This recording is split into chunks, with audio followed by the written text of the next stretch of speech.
প্রত্যক্ষদর্শী যারা ওকে ওখানে ঘটনা ঘটার সময় দেখেছিল। আপনি বলতে চাইছেন ওর অবস্থা খুব শোচনীয়? দেখুন, আপনার কথা শুনে আমি খুব অবাক হয়েছি।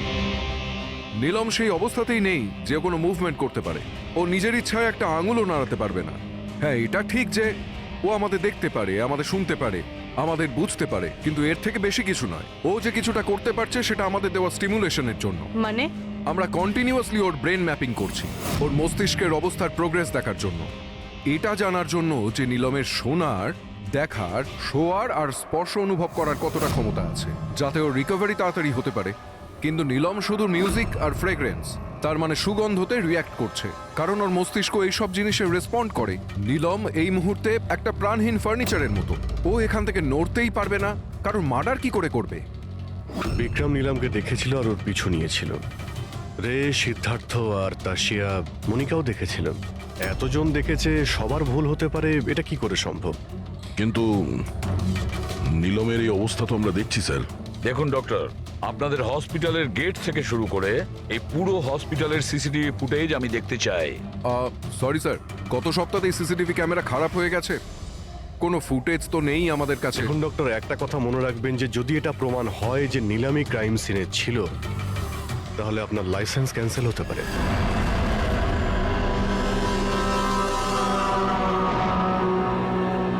এবার ডক্টর সারিকাকে দিয়ে ওর ভালো করে এক্সামিন করাতে হবে। এই পরিস্থিতিতে দুটো ব্যাপার হতে পারে। হতে পারে এই নীলম নাটক করছে, কিংবা ওর মতো দেখতে কেউ আছে, আর এতজনে দেখেছে, সবার চোখে তো আর ফাঁকি দিতে পারবে না। স্যার, আমার মনে হচ্ছে পুরবি আর ফ্রেডিকে একে লক্ষ্য রাখার জন্য এখানেই থাকা উচিত। তাহলেই জানা যাবে ও বিছানা থেকে উঠতে পারে কিনা। পুরবি, হেড্রিক, এই করিডোর থেকে শুরু করে আর ওর ঘর অবধি খুব ভালো করে খেয়াল রাখবে। ভালো তো লাগছে না ওকে এই অবস্থায় দেখতে, কিন্তু তবু আমাদের ওর ফিঙ্গারপ্রিন্টস আর ফুটপ্রিন্টস নেওয়া দরকার। আর তাছাড়া নীলমের ভাই আর মা ছাড়া ওখানে আর কে কে আসেন ওর খোঁজ নিতে, ওর সঙ্গে দেখা করতে, সেটাও দেখতে হবে।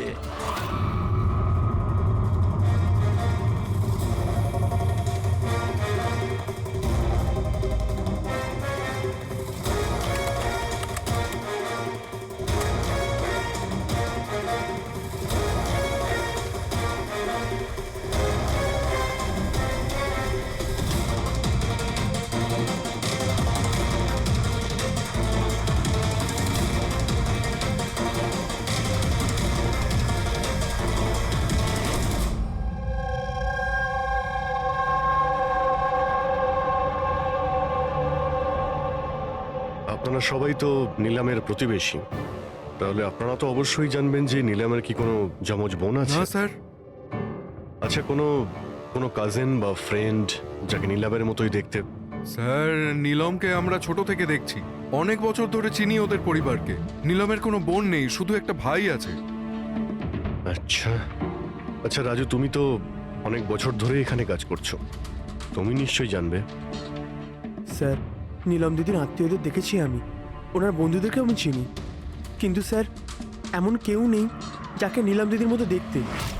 নীলম, ওর জ্ঞান নেই, ও কোমাতে আছে, আর ও তো কিছুই করতে পারবে না। আর রইল বাকি সবাই যারা ওই সময় পিকনিকে প্রেজেন্ট ছিল। বিক্রমকে খুন ওদেরই মধ্যে কেউ করেছে। তবে স্যার, এই তাশিয়া বিক্রমের স্ত্রী, ওর মুখ দেখে মনে হচ্ছে না যে ওর স্বামী মারা যাওয়াতে ওর কোনো আফসোস রয়েছে। কিংবা স্যার নীলমের মা বিদ্যা আর ওর ভাই ঋষভ। স্যার, বিক্রম আর ওর বন্ধুরা নীলমকে বিজনেস থেকে সরিয়ে দিয়েছিল। হতে পারে বদলা নেওয়ার জন্য দুজনে মিলে বিক্রমকে প্রাণে মেরে দিয়েছে। স্যার, সন্দেহর তালিকায় তো এও রয়েছে। এই বিক্রমকে জঙ্গলের দিকে পাঠিয়েছিল স্যার। পঙ্কজ, এই 4 জনের ওপর কড়া নজর রাখো।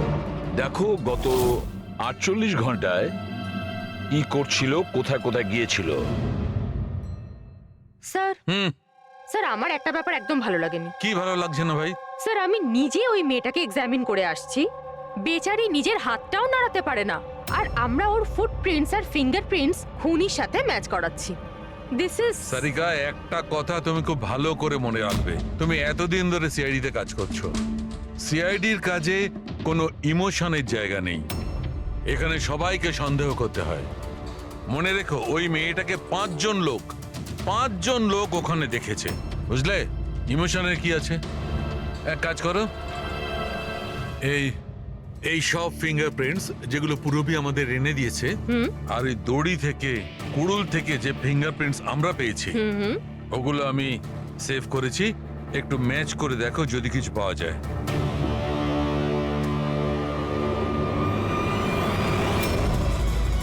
গড, এটা তো ম্যাচ হয়ে গেছে। ম্যাচ হয়ে গেছে।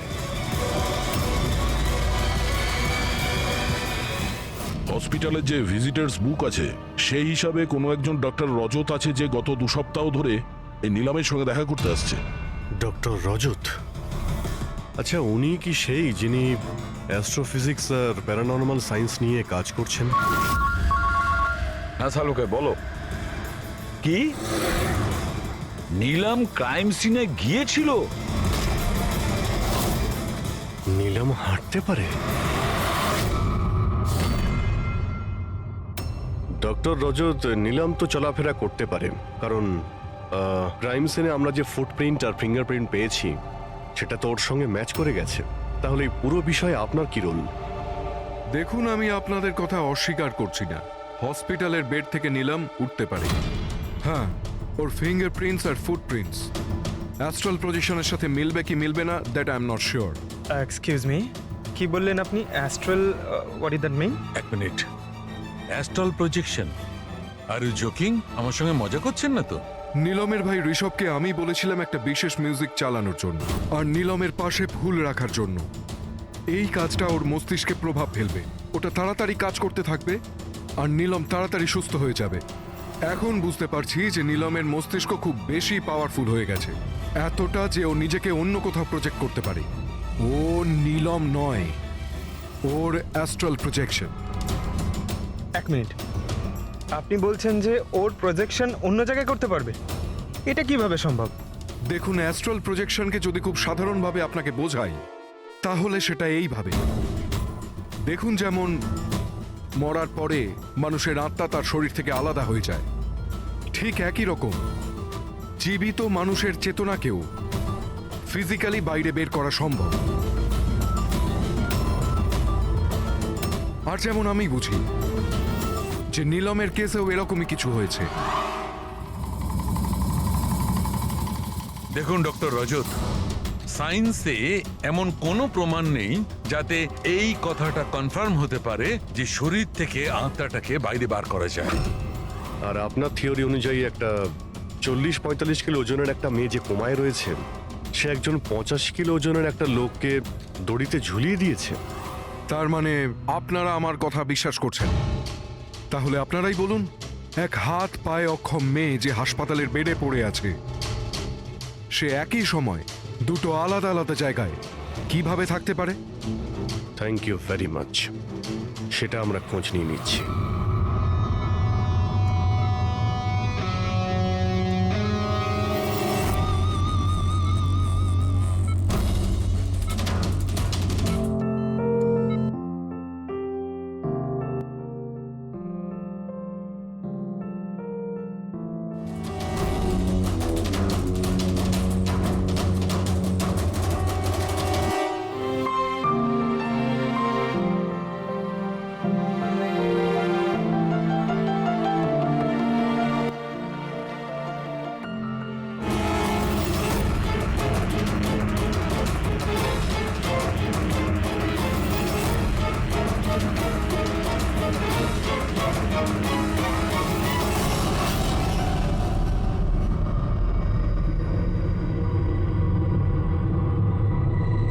শোনো, আমি তোমাকে কিছু বলতে চাই।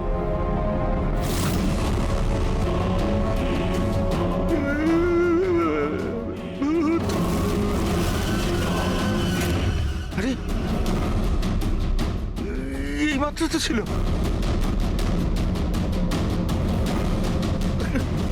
কোথায় হাওয়া হয়ে গেল?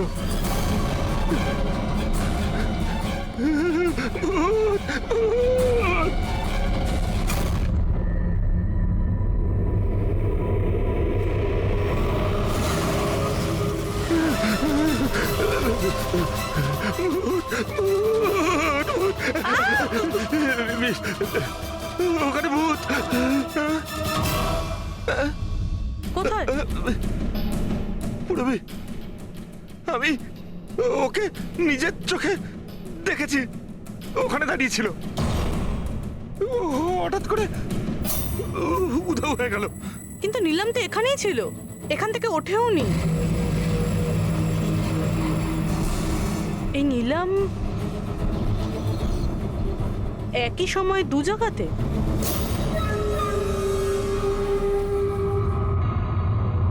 স্যার, আমি নিজের চোখে দেখেছি নিলামের আত্মা দাঁড়িয়েছিল এই করিডোরেই। স্যার, ও ওর রুমেই ছিল। ঋষভ মিউজিক অন করে ফুল রেখে শুতে চলে গেছিল। এরকম প্রথমবার হয়নি স্যার, আমি দেখেছি। স্যার, ওর বডি এখানেই থাকে আর ও বাইরে ঘুরে বেড়ায়। দেখলেন, আমি আপনাদের আগেই বলেছিলাম মিউজিক আর ফুলের জন্য ওর নার্ভের সক্রিয়তা বেড়ে যায়, আর সেই অবস্থায় ওর আত্মা শরীরের বাইরে চলে যায়। Astral projection. Astral projection? হ্যাঁ। ঋষভ, ভেতরে যাও, গিয়ে মিউজিক চালাও, যেটা তুমি তোমার বোনকে শোনাও, আর ওই ফুল সেটাও রাখো। হ্যাঁ স্যার। এবারে দেখবো।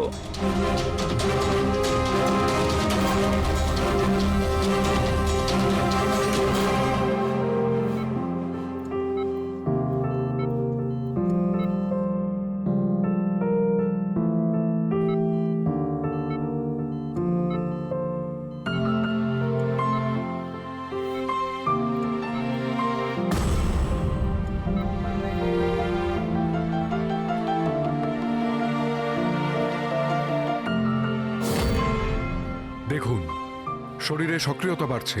আমি আপনাকে বলেছিলাম না আমি ভুল বলিনি? ঠিক আছে ডক্টর, ওর আঙ্গুলটা নড়াচড়া করছে, কিন্তু ওর অ্যাস্ট্রাল প্রজেকশন কোথায়? শুধু তো আঙ্গুলের রিয়াকশন দেখছি। তাহলে কি পুরো হসপিটালেই ওর আঙ্গুলের ছাপ খুঁজে বেড়াবো?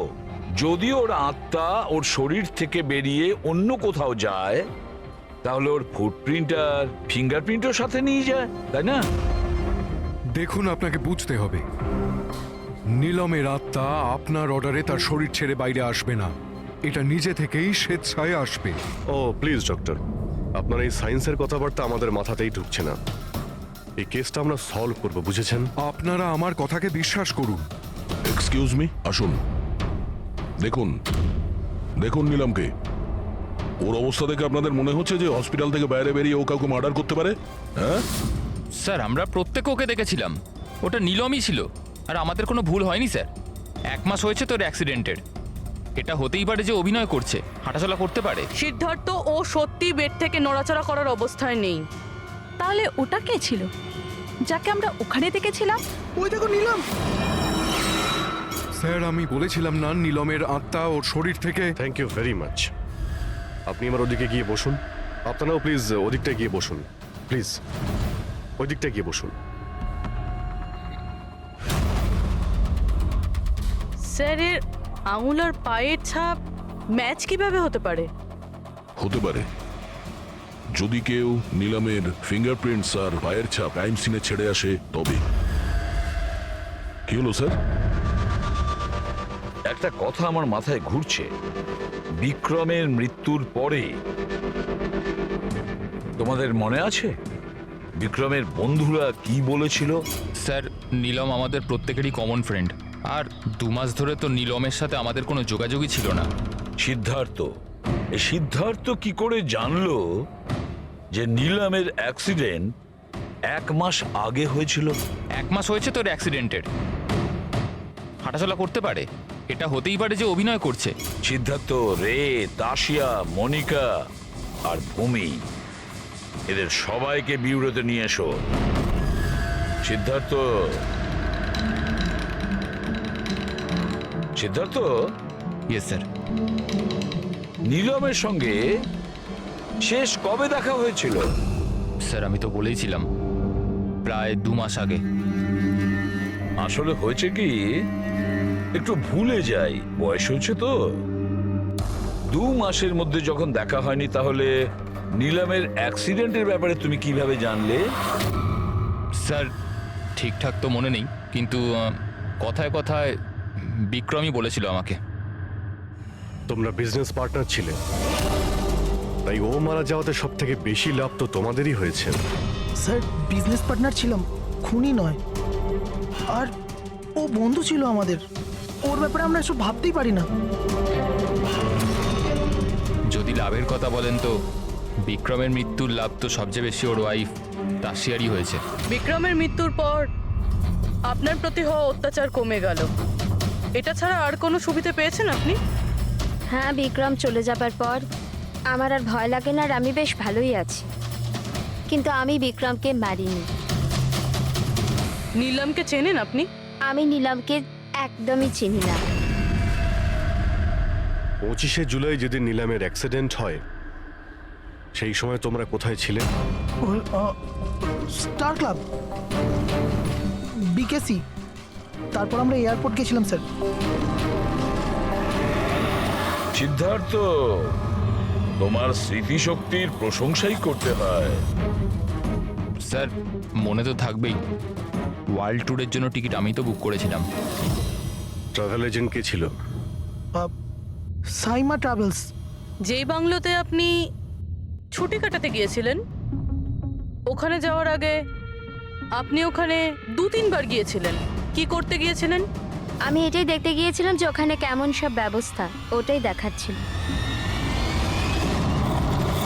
ভূমি, আপনি বিক্রমকে বাংলোর পিছনে এইটা বলে পাঠিয়েছিলেন ওখানে নেটওয়ার্ক আসে, কিন্তু এটা সত্যি না, আমরা চেক করেছি। দেখুন ম্যাডাম, ওরা অনেক বড় লোক, আমার ওদেরকে মেরে কি লাভ হবে? আর আপনি শুধু শুধু আমাকে এইসবে টানছেন। ম্যাডাম, আমি কিছু করিনি। তাহলে বিক্রমের মৃত্যুর আগে, একদিন আগে হসপিটালের বাইরে কি করছিলেন? আমার ভাইয়ের দোকান আছে, ওখানে দেখা করতে গেছিলাম। আর মনিকা, আপনার কি বক্তব্য? আমি নীলমের ব্যাপারে কিছু জানি না, তাছাড়া আমার হাজবেন্ড আমাকে বেশি কিছু বলে না, তাই এসব ব্যাপারে আমার কিছু যায় আসে না। স্যার এই 5 জনের মধ্যে বিক্রমের খুন যেই করুক, কিন্তু বিক্রমের খুন আর নীলমের যে অ্যাক্সিডেন্ট, এদের মধ্যে কোনো না কোনো সম্পর্ক তো আছে স্যার। রাইট, এটা অ্যাস্ট্রাল প্রজেকশনের ব্যাপার নাকি যমজের, কিন্তু এটা তো শিওর যে এদের মধ্যে কেউ আছে যে নিলামের এই অবস্থার সুযোগ নিচ্ছে। নিলামের অ্যাক্সিডেন্ট পালোমি ব্রিজে 25শে জুলাই হয়েছিল, আর পুলিশ খবর পায় ওই দিন সকালে 4টে থেকে 5টার মধ্যে। এটা খোঁজ নিতে হবে যে ওই 3 জন বিক্রম, সিদ্ধার্থ আর রে 25শে জুলাই কোথায় ছিল, আর কে নিলামের অ্যাক্সিডেন্টের ব্যাপারে প্রথম জানতে পারে। আর হ্যাঁ অভিজিৎ, ওই সাইমা ট্রাভেলস, ওখানেও ভালো করে জিজ্ঞাসাবাদ করো। পুরবি, আজকে রাত্রে এই হসপিটালেই থাকো, কিন্তু একটা কথা মনে রেখো, ওই রুমে আজ না কোনো মিউজিক বাজবে না কোনো ফুল থাকবে। শুধু এটা খেয়াল রাখতে হবে যে নিলামের শরীর থেকে নিলাম বাইরে কিভাবে যায়। বিক্রম, রে, সিদ্ধার্থ, এদেরকে আপনি অবশ্যই চেনেন। ওদের ওয়ার্ল্ড ট্যুরের টিকিট তো আপনিই বুক করিয়েছিলেন না? হ্যাঁ স্যার। স্যার ওরা খুব অদ্ভুত লোক। স্যার প্রথমে ওরা দিল্লি যেতে চেয়েছিল, বুকিংও হয়েছিল, কিন্তু হঠাৎ করে বললো যে 3-4 ঘন্টার মধ্যে জোগাড় করে দাও, ওয়ার্ল্ড ট্যুরে বেরোবো। দেখুন, ডিটেলে বলুন আপনাদের কি কথা হয়েছিল। হ্যাঁ স্যার। ওই অ্যাক্সিডেন্টের ব্যাপারে কি করে জানলেন আপনারা? স্যার সকাল 4টের সময় আমাদের কাছে খবর এসেছিল যে একটা গাড়ি ব্রিজ থেকে নিচে পড়ে গেছে। আমি আমার টিম নিয়ে এখানে পৌঁছই আর ওই মেয়েটাকে গাড়ি থেকে বাইরে বের করি। কিন্তু স্যার অবাক হওয়ার বিষয় হলো এটাই যে এত ভয়ঙ্কর অ্যাক্সিডেন্টের পরেও মেয়েটার শ্বাস চলছিল। তদন্ত করে কি জানতে পেরেছেন? এটা কোনো অ্যাক্সিডেন্ট ছিল নাকি কেউ জেনে শুনে কাজটা করেছিল? অ্যাক্সিডেন্ট ছিল স্যার। মেয়েটাকে নেশাগ্রস্ত অবস্থায় গাড়িতে পাওয়া গেছে। কিন্তু স্যার অবাক হওয়ার মতো বিষয় এই যে সিসিটিভি ফুটেজে না মেয়েটাকে দেখা গেছে না মেয়েটার গাড়িটাকে। ও যে এখানে কি করে পৌঁছলো সেটা কিছুতেই বুঝতে পারছি না। আচ্ছা, অ্যাক্সিডেন্ট তো 1 মাস হয়ে গেছে, কিন্তু এর ফুটেজ তো পেয়ে যাবো। একটা কাজ করো, এই 24 জুলাইয়ের রাতে ক্লাব ভিস্টা থেকে এয়ারপোর্ট যাওয়ার মধ্যে যতগুলো সিসিটিভি ক্যামেরা আছে সবগুলোকে চেক করো। আর হ্যাঁ, ওই হাইওয়েরও নিয়ে নাও যেটা পুলমি ব্রিজের দিকে যায়, যেখানে নিলামের কারের অ্যাক্সিডেন্ট হয়েছিল। স্যার 25শে জুলাই রাতে বিক্রম স্যার ফোন করেছিল। স্যার উনি বললেন যে ওনারা 3 জনে ওয়ার্ল্ড ট্যুরে যাবেন, এই জন্য নেক্সট ফ্লাইটেই টিকিট বুক করে দিতে। স্যার আমার খুব অদ্ভুত লেগেছিল ব্যাপারটা, কিন্তু স্যার ওনার কথা থেকে এটা মনে হচ্ছিল যে কিছু তো একটা গড়বড় চলছে। I see. বুঝতে পারছি না নীলমকে সবাই সব জায়গায় দেখতে পাচ্ছে কি করে, যখন ও নিজের বিছানা থেকেই উঠতে পারছে না।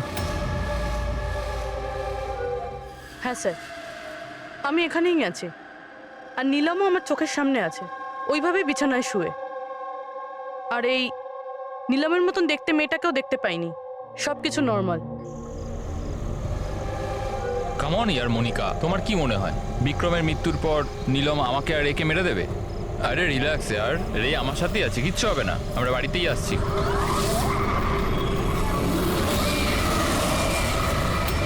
নীলম, নীলম, সিদ্ধার্থের সামনে নীলম দাঁড়িয়ে আছে।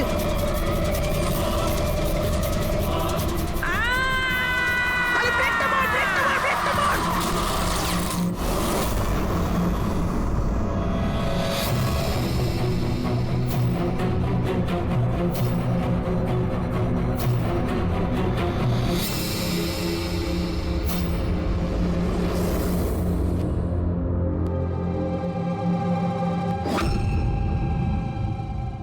হোটেল থেকে এয়ারপোর্ট পৌঁছতে কমপক্ষে 2 ঘন্টা লাগে। ভেবে পাচ্ছি না এই 3 জনের 7 ঘন্টা কিভাবে লাগলো। আর স্যার, এই ফুটেজগুলো নিয়ে কিছু করা হয়েছে। এই একটু পিছনে নাও তো পঙ্কজ, আর একটু পিছনে নাও যেখানে ডিসি চক ছিল। হ্যাঁ, স্টপ, এখান থেকে চালাও। আর এটা পরের ফ্রেমে উধাও। এই ফুটেজ এডিট করা হয়েছে স্যার, এডিট করা হয়েছে। পুলমি ব্রিজের দিকে যাওয়ার রাস্তার সমস্ত সিসিটিভি ফুটেজ তো আমরা চেক করেছি। নীলমের কার তো কোথাও দেখতেই পাইনি।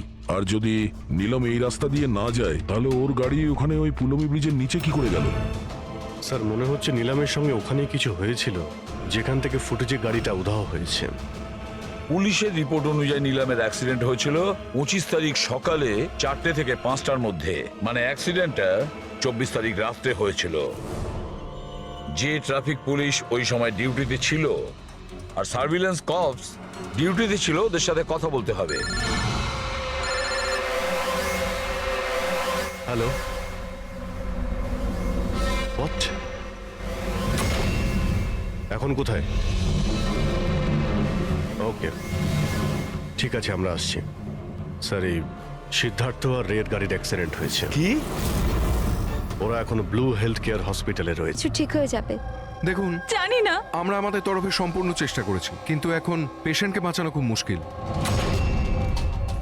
কি হলো? কিভাবে অ্যাক্সিডেন্ট হলো? কি করে মানে? এই সব নীলমের জন্যই হয়েছে, এসব নীলম করেছে। এটা আপনি কি করে জানলেন? আমি ফোনে শুনেছিলাম, রে সিদ্ধার্থকে বলল যে সামনে রাস্তায় নীলম দাঁড়িয়ে আছে। নীলম, সিদ্ধার্থের সামনে নীলম দাঁড়িয়ে আছে। ওরা দুজনেই খুব ভয় পেয়ে গেছিল। পুরবি, তুমি নীলামের কাছেই ছিলে তো? স্যার, স্যার নীলম হসপিটালেই ছিল, ওর বাইরে যাওয়ার প্রশ্নই ওঠে না। আপনাকে এই অ্যাক্সিডেন্টের খবর কে দিয়েছে? 12:30টার সময় কারো ফোন এসেছিল, কিন্তু ফোনেতে নিজের নামটাও বলেনি। আমরা যখন অ্যাক্সিডেন্ট স্পটে পৌঁছলাম, কারটা তখন পাল্টি মেরে রাস্তার নিচে পড়েছিল। ভেতরে সিদ্ধার্থ রক্তে মাখামাখি হয়েছিল, আর রের শরীরটাও জানলা দিয়ে অর্ধেক ঝুলেছিল। এক কাজ করি, সিদ্ধার্থ আর রে দুজনের মেডিকেল রিপোর্ট আর ওই গাড়িটাকে নিয়ে ফরেন্সিক ল্যাবে পাঠিয়ে দাও। এখানে সব জায়গায় পুলিশ প্রহরা আছে স্যার, সব বন্দোবস্ত হয়ে গেছে স্যার। Very good. আর আশপাশের সমস্ত রাস্তায় ব্যারিকেড লাগিয়ে দাও, ঠিক আছে? কেউ যেন আসতে যেতে না পারে। Over and out. একটা গাড়িও যেন এদিক দিয়ে না যেতে পারে। হ্যাঁ স্যার। যারা হেঁটে হেঁটে যাবে তাদের বলে দাও অন্য রাস্তা দিয়ে যেতে।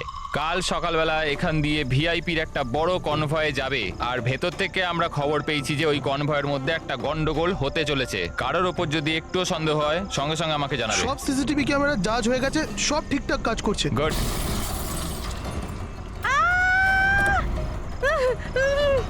Oh my god, oh my god, oh my god, oh my god. I'm so sorry, I'm so sorry. ওঠো, ওঠো, ওঠো, ওঠো। আমি কিছু করিনি। Get up, please get up. Accident করলেন নাকি?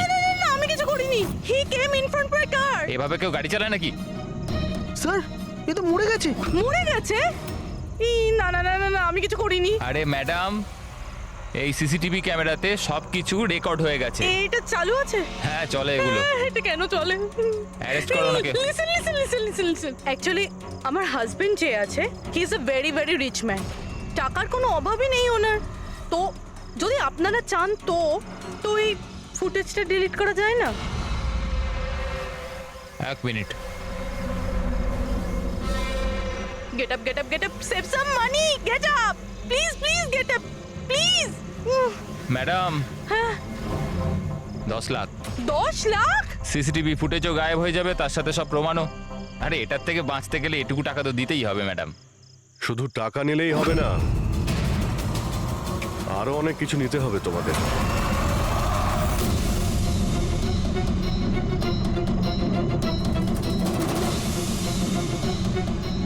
স্যার, তোমরা জানো তোমাদের ডিউটি আজকে এখানে কেন ছিল?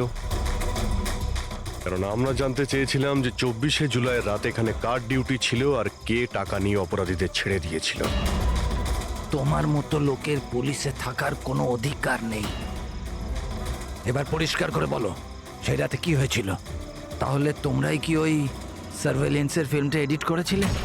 স্যার ওরা বড্ড প্রেশার দিচ্ছিল। আরে ওরা বড় বড় বিজনেসম্যান, স্যার ওদের হাত অনেক ওপর অবধি। চুপ করো, পরিষ্কার করে বলো কি হয়েছিল। স্যার ওই রাত্রির প্রায় 2:30টার সময় বিক্রম, রে আর সিদ্ধার্থর গাড়িটা নীলমের গাড়িটাকে ধাক্কা মারে। আর ওই ওদের মনে হলো যে মেয়েটা মরে গেছে। ওরা বড্ড ঘাবড়ে গেছিল স্যার। ওরা শুধু আমাদেরকে এটুকুই করতে বলেছিল যে এই সিসিটিভি ফুটেজের ওদের অংশটুকু যেন আমরা বাদ দিয়ে দিই, বাকি মেয়েটা আর ওই গাড়িটার ব্যবস্থা ওরা নিজেরাই করে নিতে পারবো বলেছিল। স্যার, সেই জন্য নীলম প্রতিশোধ নিচ্ছে। যখন ওর অ্যাক্সিডেন্ট হয় এরা তিনজন ওকে এখানেই ফেলে গেছিল। নিলাম নয়, অন্য কেউ, যে রে, সিদ্ধার্থ আর বিক্রান্তের উপরে প্রতিশোধ নিচ্ছে।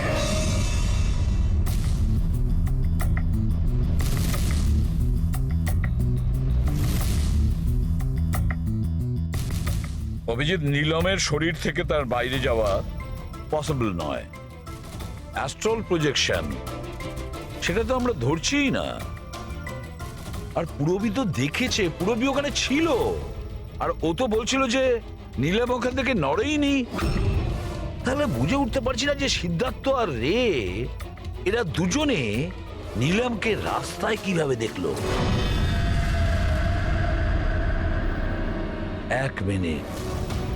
এক মিনিট, এই নীলম একই সময় নিজের রুমে আর হসপিটালের করিডোরেও তো দেখা গিয়েছিল। 1 মিনিট বস, এই যে গাড়িটা নীলমকে হঠাৎ দেখে ঘাবড়ে গিয়ে উল্টে যায়নি, বরং এই গাড়িটাকে অ্যাক্সিডেন্ট করানো হয়েছে। এত জোরে ধাক্কা মেরেছে যে ওদিকে দরজাটা তো পেরিয়ে গেছে। ইচ্ছে করে জেনে বুঝে কোনো গাড়ির সঙ্গে এটাকে ধাক্কা লাগানো হয়েছে। স্যার, সিদ্ধার্থ আর রের অ্যাক্সিডেন্ট একটাই গাড়িতে হয়েছে, কিন্তু ওদের মেডিকেল রিপোর্টস কিছুতেই ম্যাচ করছে না। কি?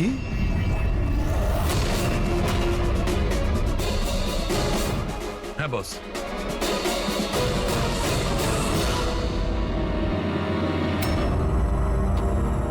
এই পুরো রহস্যটা কি?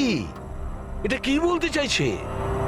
ফিঙ্গারপ্রিন্টস আর ফুটপ্রিন্টস ম্যাচ করা, দুটোই তো অ্যাক্সিডেন্ট। আর সারিকা বলছে যে সিদ্ধার্থ আর রের মেডিকেল রিপোর্ট ম্যাচ করছে না। এই পুরো ব্যাপারটা আসলে কি?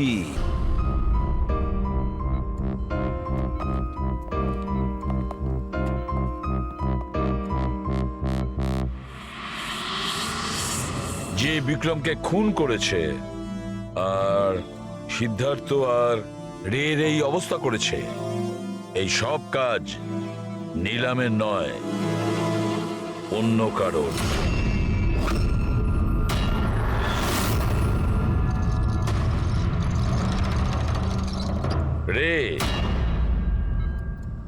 রে তোমার যেখানে অ্যাক্সিডেন্ট হয়েছিল সেখানে সিআইডির অফিসাররা গিয়েছিল। আর তাছাড়া তোমার গাড়ির কন্ডিশন আর তোমাদের মেডিকেল রিপোর্টও চেক করা হয়েছে। ওটা খুব সাংঘাতিক অ্যাক্সিডেন্ট হয়েছিল। দেখো সিদ্ধার্থর কিরকম অবস্থা। কিন্তু একটা জিনিস দেখে ভালো লাগছে, এত বড় অ্যাক্সিডেন্ট, এত সাংঘাতিক অ্যাক্সিডেন্ট যেখানে সিদ্ধার্থর এরকম অবস্থা, সেখানে তোমার তো শুধু এত সামান্য আঘাতটা লেগেছে কিভাবে? আচ্ছা, এই অ্যাক্সিডেন্টটা হলো কিভাবে? আসলে ওই আমি রাস্তাতে আমি নীলমকে দেখেছি, আর এই কথাটাই আমি সিদ্ধার্থকে বলেছি। ওই ভয় পেয়ে গাড়ি টার্ন করতে গেল, গাড়ি স্পিডে ছিল তো কন্ট্রোল হলো না, আর গাড়ি উল্টে গেল। না না না না না, মিথ্যে কথা বলছো তুমি। তোমার গাড়ি উল্টে যায়নি, অন্য গাড়ি এসে তোমাকে ধাক্কা মারে। কে?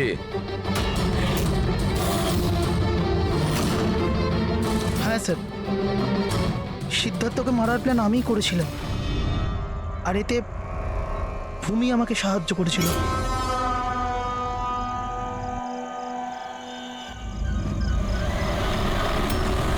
আরে ব্রেকটা মার, ব্রেকটা মার, ব্রেকটা মার!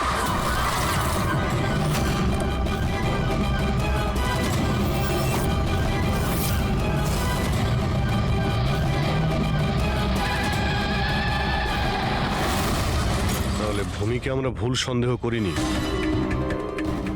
আর নিলামের হলোগ্রাম ওটাও তুমি বানিয়েছিলে, তাই তো?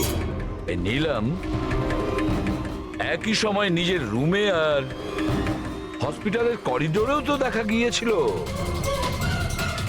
এটা শুধু একটা কারণেই ঘটতে পারে, শুধু একটা কারণে। 3D হলোগ্রাম মানে নিলাম ছিল না, নিলামের ফটো ছিল। হ্যাঁ স্যার,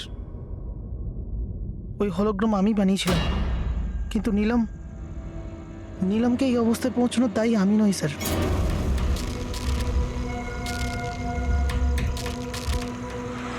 এই নিলাম আমাদের ডিসি চকে কেন ডাকলো? ও আমার উপর লিগ্যাল অ্যাকশন নেবার কথা ভাবছে, কিন্তু আমি ওকে 1 টাকাও দেবো না। ওর হিসেবে আমি আজকে একদম শোধ করে দেবো। আরে কি করছিস বিক্রম? ও বন্ধু আরে আমাদের। উড়িয়ে দে এটাকে বিক্রম। আরে সেটা তো তুই চুপ করে বস না। না বিক্রম, না না না বিক্রম! আমি বিক্রমকে আটকানোর চেষ্টা করেছিলাম, কিন্তু স্যার বিক্রম আমার একটা কথাও শুনলো না। আমি নীলমকে বাঁচাতে চাইছিলাম স্যার, ওকে হেল্প করতে চাইছিলাম, কিন্তু এই দুজনে আমাকে কিছু করতে দেয়নি।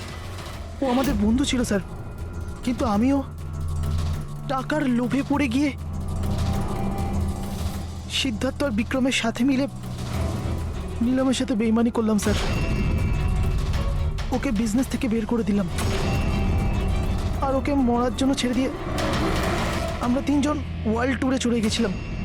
কিন্তু স্যার যখনই আমরা ফিরে এলাম, তখন থেকে আমি বুঝতে পারলাম যে সিদ্ধার্থ আর বিক্রম মিলে আমাকেও এই বিজনেসের পার্টনারশিপ থেকে বাইরে বের করে দিতে চাইছে। কিন্তু এর আগে এই দুজন নীলমের মতো আমার সাথেও বেইমানি করে। আমি এই দুজনকে আমার রাস্তা থেকে সরানোর প্ল্যান করলাম, আর নীলমের সাহায্য নিয়ে ওদেরকে ভয় পাওয়াতে শুরু করি। তাহলে এই বাংলোতে ছুটি কাটানোর আইডিয়া তোমারই ছিল? হ্যাঁ, ওখানে আমি দুজনকে রেখেও ছিলাম বিক্রমকে মারার জন্য। আমি যা করেছি আমার আফসোস নেই স্যার। নীলমের এই অবস্থাতে আমার পরিচয় গোপন করে ওকে টাকা দিয়ে সাহায্য করছিলাম। জেল যাওয়ার পর এটাই চাইবো যে ওর চিকিৎসা যেন কিছু কম না হয়। আর ভূমি আমার অফিসে কাজ করতো স্যার, এই জন্য আমি জানতাম যে ও আমার সঙ্গ দেবে, আর আমি ভূমিকে ব্যবহার করেছি নীলমের 3D হলোগ্রাম লাগানোর জন্য।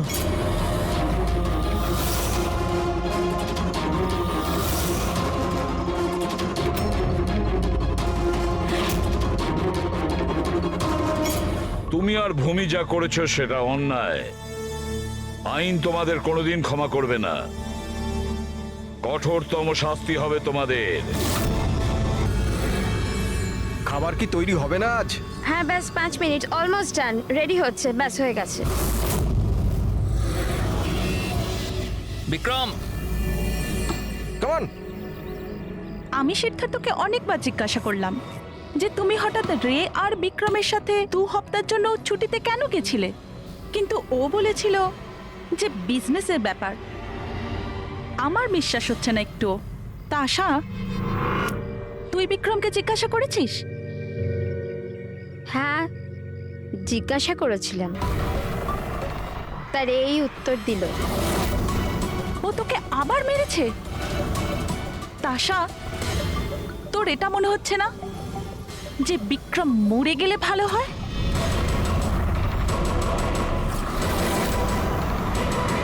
হ্যাঁ খুব মজা হলো, হাঁপিয়ে গেলাম রে।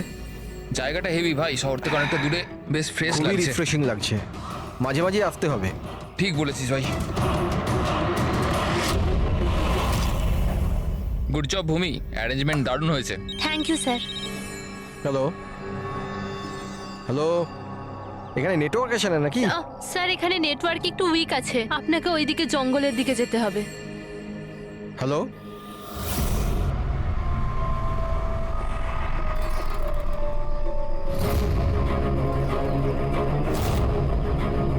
হ্যালো, দূর নেটওয়ার্ক কেন আসছে না? হ্যালো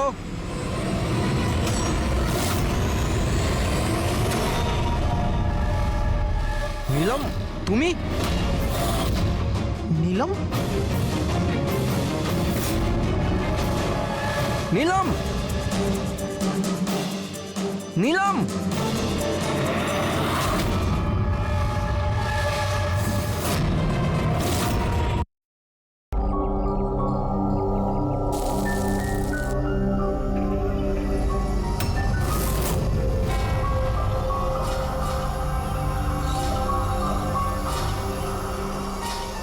কি হলো?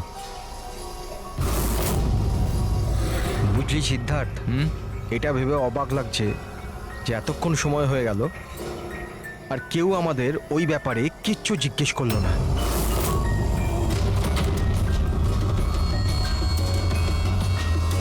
এরকম সময়ও কখনো আসবে না, আমাদের ওপর কেউ সন্দেহ করবেই না।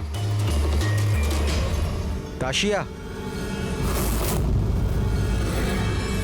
খাবার কি তৈরি হবে না আজ? হ্যাঁ ব্যাস 5 মিনিট, অলমোস্ট ডান, রেডি হচ্ছে, ব্যাস হয়ে গেছে। বিক্রম, কেমন? আমি সিদ্ধার্থকে অনেকবার জিজ্ঞাসা করলাম যে তুমি হঠাৎ রে আর বিক্রমের সাথে 2 সপ্তাহের জন্য ছুটিতে কেন গিয়েছিলে, কিন্তু ও বলেছিল যে বিজনেসের ব্যাপার। আমার বিশ্বাস হচ্ছে না একটু। তা আশা, তুই বিক্রমকে জিজ্ঞাসা করেছিস? হ্যাঁ জিজ্ঞাসা করেছিলাম, তার এই উত্তর দিল। ও তোকে আবার মেরেছে? তাশা, তোর এটা মনে হচ্ছে না যে বিক্রম মরে গেলে ভালো হয়?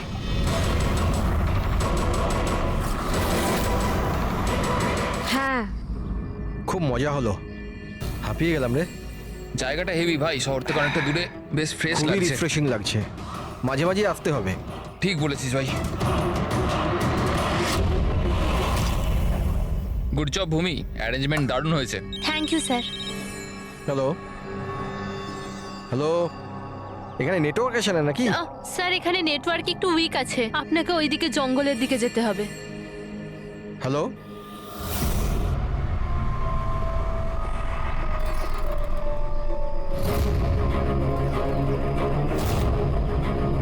হ্যালো, দূর নেটওয়ার্ক কেন আসছে না? হ্যালো